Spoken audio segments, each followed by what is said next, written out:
Someone interesting, they did ask me what my favourite sort of childhood memory was about playing sport. A drawer slides open inside a private residence at Clarence House. Beneath silk scarves and personal letters, a bracelet catches the light. Emerald stones set in thin gold links. A piece that was never catalogued in this room. A piece that belongs to a woman who has been dead for nearly 3 decades. Diana, Princess of Wales. William, Prince of Wales, receives the information on a Tuesday. Not through gossip, not through tabloid leaks, through a routine estate review that most people outside the institution would never know exists. His hands rest flat on the table, his breathing stays even, but the muscle along his jaw pulls tight, and anyone who knows him understands exactly what that means. The bracelet was supposed to be with Catherine, Princess of Wales. According to royal historians who have studied the distribution of Diana's personal jewellery collection, specific items were earmarked for the future wives of both William and Harry. This emerald bracelet, multiple sources have noted, was among the most personal pieces in the entire collection. Diana reportedly wore it on quiet family evenings, not at state banquets, not for cameras, on the nights when she was simply a mother sitting beside her boys. Now it sits in a drawer belonging to Queen Camilla's household. No incident report, no transfer document. No conversation. The bracelet moved from one world to another, and for what palace insiders suggest may have been years, nobody said a single word. Hi viewers, if you discovered that something your late mother left specifically for you had been sitting in someone else's private drawer for years, and nobody ever told you, what is the very first thing you would do? Tell me in the comments right now. Watch what William does next, because it reveals everything about the kind of king he intends to become. He does not confront Queen Camilla. He does not call King Charles III into a room. He does not go to the press. He pulls back. He requests documents. He asks quiet questions through proper channels. And the people around him begin to realise that this is not a man reacting out of emotion. This is a man who is building a case. Catherine holds the bracelet for the first time weeks after the discovery. She turns it slowly in her hands. She traces the gold links with one finger. Then she sets it down and looks across the room at William. Her face carries no triumph, no satisfaction, only a question neither of them speaks out loud. The bracelet was found, but the real mystery had nothing to do with emeralds or gold. It had everything to do with silence. Years of deliberate silence. And silence inside a palace never happens by accident. The emerald bracelet is not just jewellery, it is a claim. And to understand why its discovery inside Queen Camilla's drawer sent tremors through the institution, you first need to understand what happens when a royal object stops being personal and starts being political. Diana, Princess of Wales, died in August 1997. She was 36 years old. She left behind 2 sons, a global legacy of humanitarian work, and a personal collection of jewellery that, according to published reports, was valued in the millions. Royal commentators have noted that Diana's will, overseen by her mother Frances Shand Kidd and her sister Lady Sarah McCorquodale, directed that her personal belongings be preserved for William and Harry, and eventually shared with their future wives. The intention was clear. The execution, as royal analysts have pointed out, was far less so. Inside the monarchy, objects carry weight that goes beyond their market value. A tiara worn at a coronation does not simply sit in a vault. It represents continuity, authority, a direct line from one generation to the next. When Catherine, Princess of Wales, first appeared wearing Diana's sapphire engagement ring, the message was not accidental. It was a deliberate signal from the institution that the next chapter of the monarchy would honour the memory of the woman the public never stopped loving. But rings and tiaras are the visible pieces, the ones the cameras catch. Beneath that public layer, according to royal biographers, there exists a quieter collection. Bracelets, earrings, watches, brooches given as private gifts, items that never appeared in official portraits, but carried enormous emotional weight inside the family. The emerald bracelet belongs to that quieter layer. Royal sources have suggested that Diana wore it repeatedly during the late 1980s, often during informal evenings at Kensington Palace. It was not a showpiece, it was a comfort item.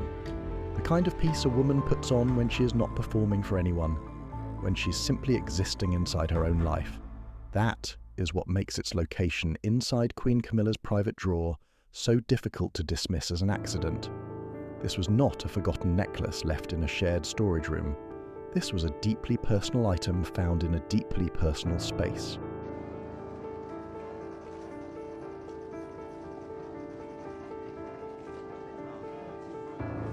And the moment William learned where it had been, the bracelet stopped being a piece of his mother's memory. It became a test of who controls what inside the monarchy, and who gets to decide which parts of Diana's legacy survive, and which ones disappear into drawers that were never meant to be opened. The easiest version of this story writes itself. Diana on one side, Camilla on the other. A stolen bracelet, a grieving son, a villain, and a hero.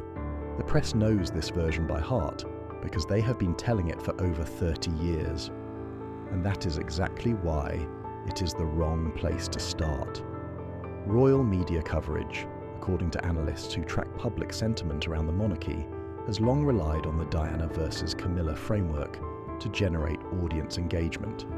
It is a reliable engine. The wronged princess, the other woman, the love triangle that reshaped a kingdom. Every new development involving Queen Camilla gets filtered through that lens, whether or not it fits. The bracelet discovery slots perfectly into that template. The headlines practically write themselves.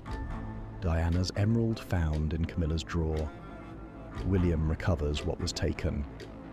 The narrative is clean, emotional, and instantly shareable.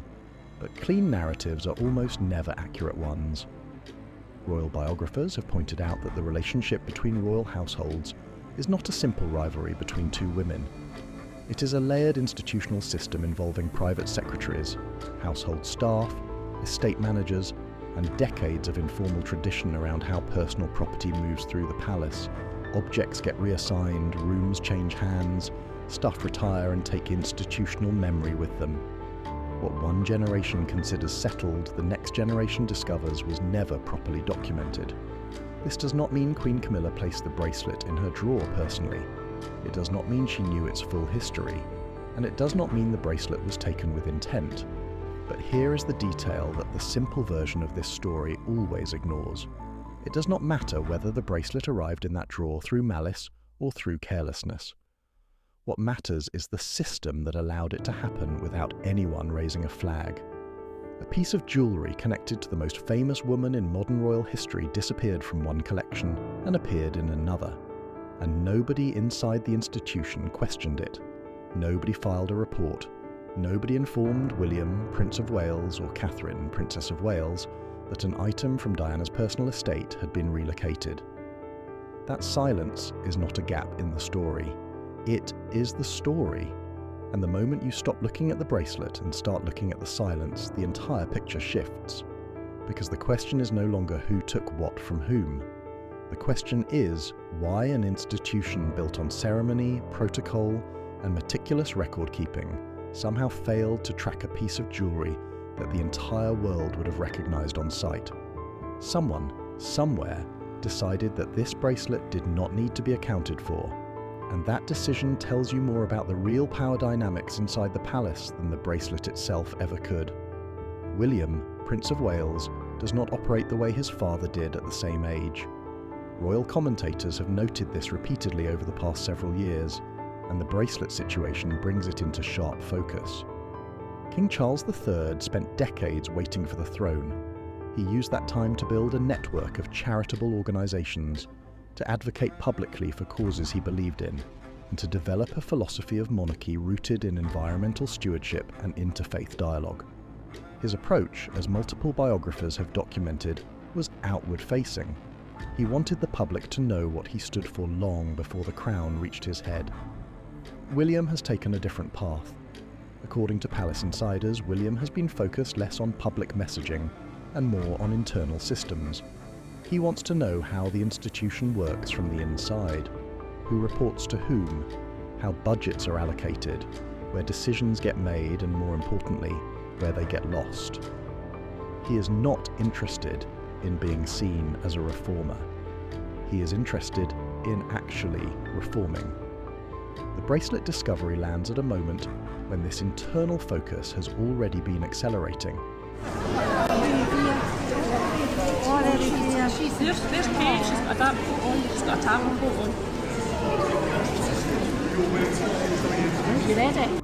Reports from royal correspondents suggest that William has been quietly reviewing how the Prince and Princess of Wales's household operates compared to the broader royal structure, staff lines, property assignments, communication protocols between households. These are not the details that make newspaper headlines, but they are the details that determine who holds real authority inside the monarchy. And this is where the bracelet becomes something more than a family dispute.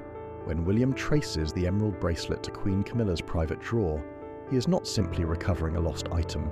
He is encountering evidence of a system that does not work. A system where personal objects connected to Diana, Princess of Wales, can migrate between households without documentation, without approval, and without anyone informing the people who are supposed to inherit them. King Charles III, according to reports from those familiar with internal palace discussions, initially treats the matter as a minor clerical error.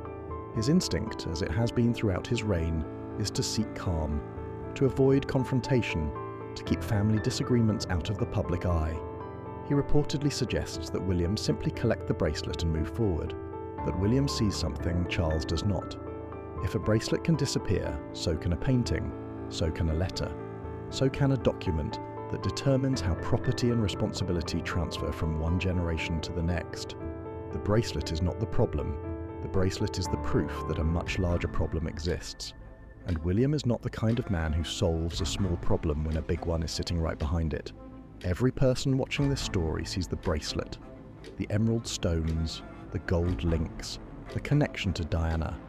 That is the piece sitting in the center of the board, drawing every eye in the room. That is exactly why they missed the real move.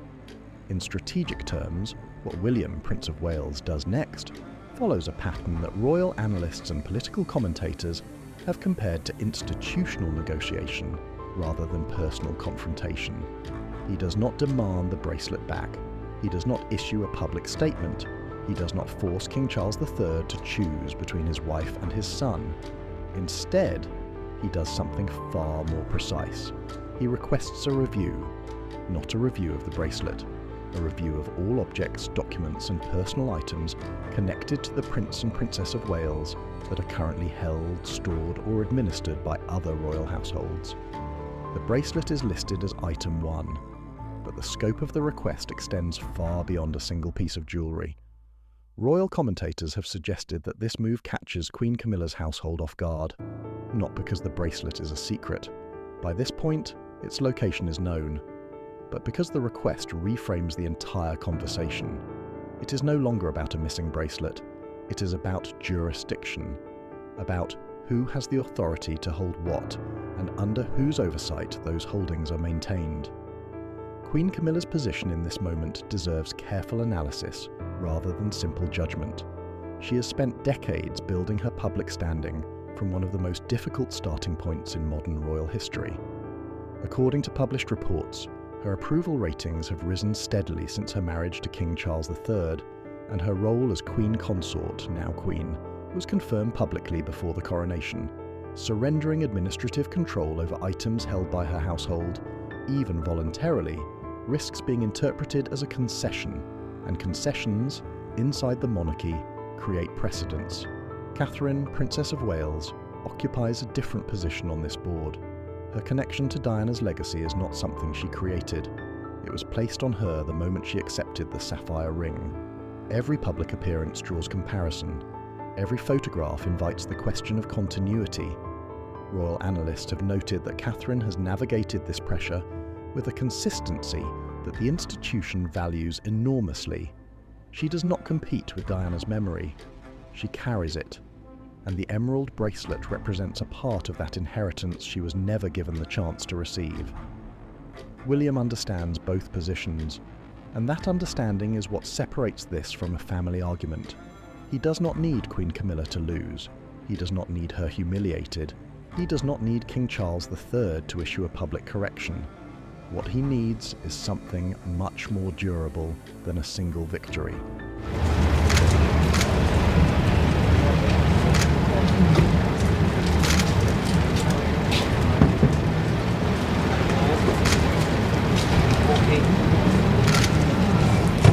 He needs a new rule, and the bracelet sitting quietly at the center of every headline and every conversation is the only piece on the board with enough emotional weight to make that rule impossible to refuse.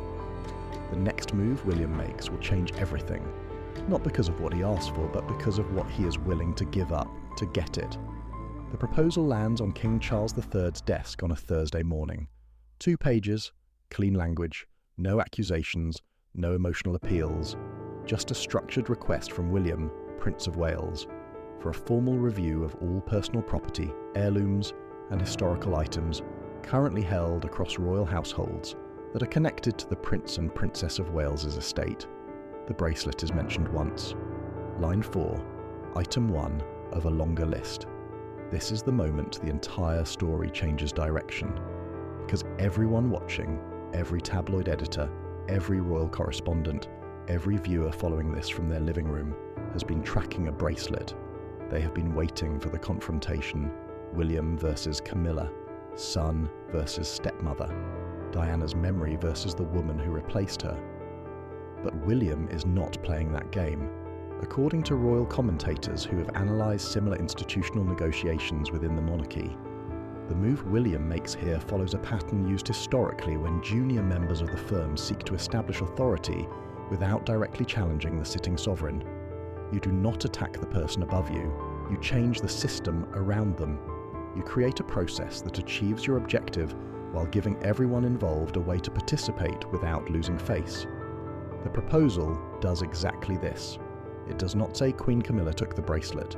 It does not imply theft or deception. It frames the entire situation as a failure of institutional record keeping, a gap in the system that allowed personal items to move between households without proper documentation, proper authorization, or proper notification to the rightful owners. And here is where the flaw drops out from under the obvious story. The bracelet was never the conflict. The conflict is the system itself. For generations, according to published accounts from royal historians, personal property within the monarchy has been managed through a combination of formal inventories and informal agreements.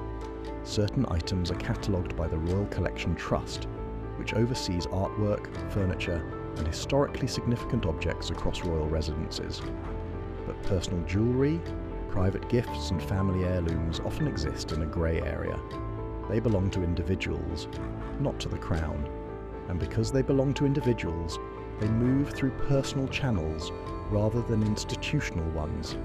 That grey area is where Diana's emerald bracelet disappeared.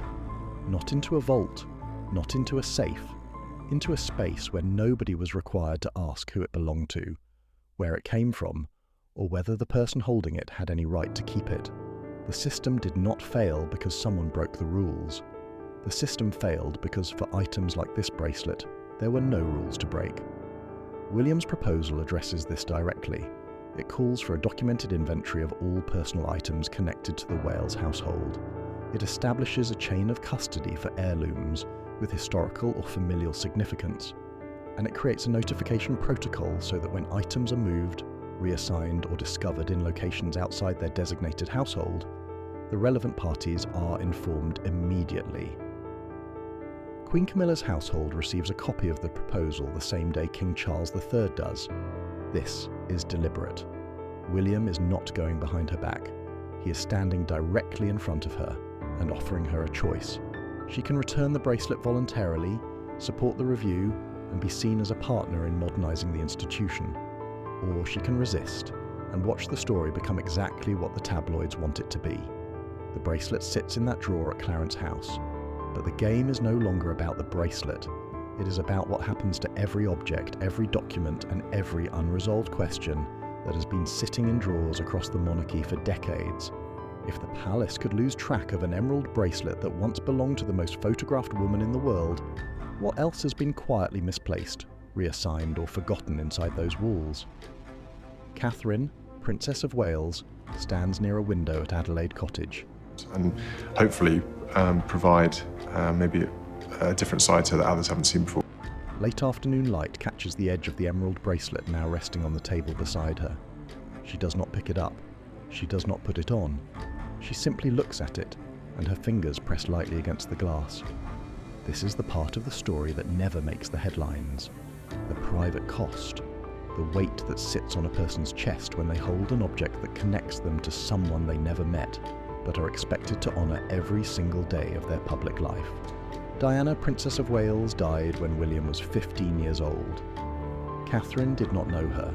She has said publicly that she wishes she had. But the relationship between Catherine and Diana's memory is not built on personal experience. It is built on expectation. On the millions of people around the world who look at Catherine and search for echoes of the woman who came before her. Royal commentators have noted that Catherine has carried this weight with a steadiness that few people in her position could maintain. She wears Diana's ring. She names her daughter Charlotte, a name that echoes through royal history. She visits the same charities. She photographs her children the way Diana photographed hers, with warmth, with closeness, with an intimacy that the institution has historically resisted. The bracelet adds another layer to that burden, because it is not a public symbol. It is a private one, a piece of jewellery that Diana wore not for the world but for herself. And receiving it now, after it was recovered from another woman's private space, does not feel like an inheritance. It feels like a rescue. William watches Catherine from across the room. His shoulders carry tension he has not released in weeks. He has spent this time operating as a strategist, a reformer, a future king building systems and writing proposals. But in this room, with this light, watching his wife hold a piece of his mother's life, he is simply a man standing inside a grief that never fully closed. King Charles III calls that evening. The conversation, according to sources familiar with the family's private dynamics, is brief. Charles expresses support for the review process. He asks William to give Queen Camilla time to respond formally. William agrees, but what passes between father and son in that call carries more than logistics. Royal biographers have long observed that the relationship between Charles and William is shaped by a shared loss that neither of them processes the same way. Charles mourns Diana as a chapter in his life that ended painfully. William mourns her as the woman who held his hand when nothing else in the world made sense. The bracelet returns to Catherine.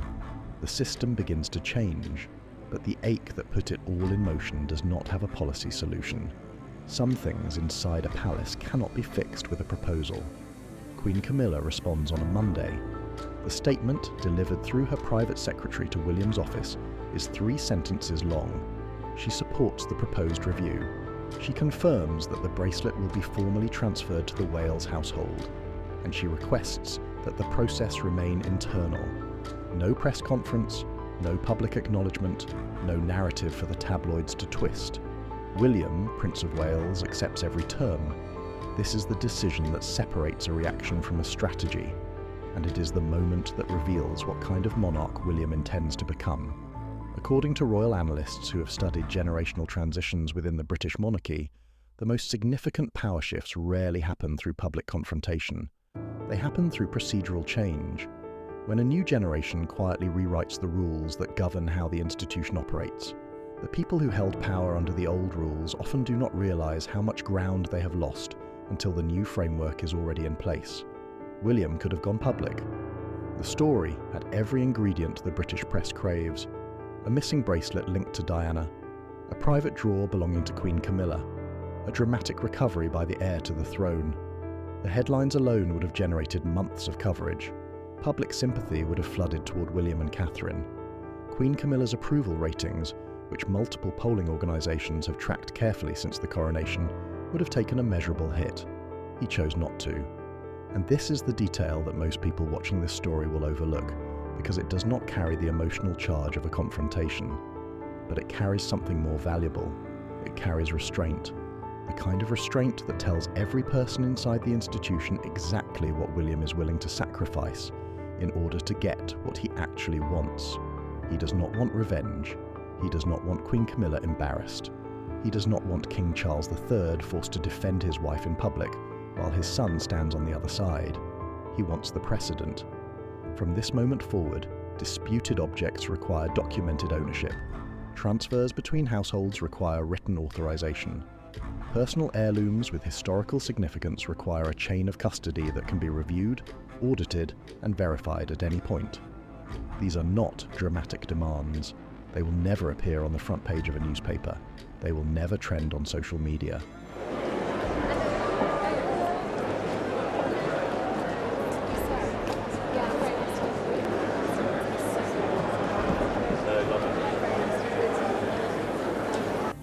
But they change the architecture of the monarchy itself. Queen Camilla avoids public humiliation. King Charles III avoids a family crisis played out in the media. Catherine, Princess of Wales, receives the bracelet through a process that dignifies both the object and the woman who originally wore it, and William gains something that no headline could ever give him. He gains proof that quiet authority, applied with precision and patience, can reshape an institution without breaking it. The board looks peaceful now. Every piece sits in its proper square. But power has shifted, and the people who understand how the monarchy actually works can see exactly where it moved. The emerald bracelet rests inside a velvet-lined case at Adelaide Cottage. Catherine, Princess of Wales, has not worn it publicly. According to sources close to the household, she may never wear it in front of cameras. Some symbols do their most important work in private, and this is where the final layer of this story reveals itself. Because the bracelet was never really about possession, it was about something the monarchy has been fighting over since long before Diana, Princess of Wales, walked through those palace doors. It was about legacy. Who controls it? Who shapes it? And who gets erased when the institution decides to move forward? Royal historians have documented how the monarchy manages its own narrative across generations. Certain figures are elevated. Their contributions are preserved in exhibitions, commemorative coins, official portraits. Other figures fade. Their influence diminishes with each passing year, until they become footnotes in biographies that fewer and fewer people read. Diana resists that process. 29 years after her death, her face still appears on magazine covers.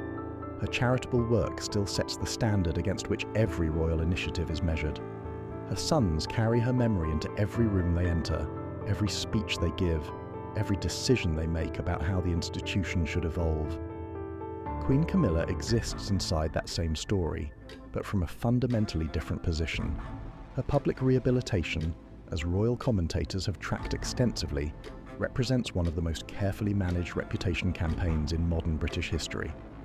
From the early years of public hostility to her current role as Queen, she has navigated a path that required patience, endurance, and a willingness to accept scrutiny that few public figures could sustain. The bracelet incident, resolved quietly and without public conflict, serves both legacies. Diana's memory is honoured through the recovery and proper custody of her personal belongings. Queen Camilla's standing is preserved through a process that treats her household with institutional respect rather than tabloid accusation. But the real winner in this story is not Diana's legacy or Camilla's reputation. It is the monarchy itself. Because what William, Prince of Wales, has accomplished through this single incident is something that usually takes decades of institutional reform to achieve.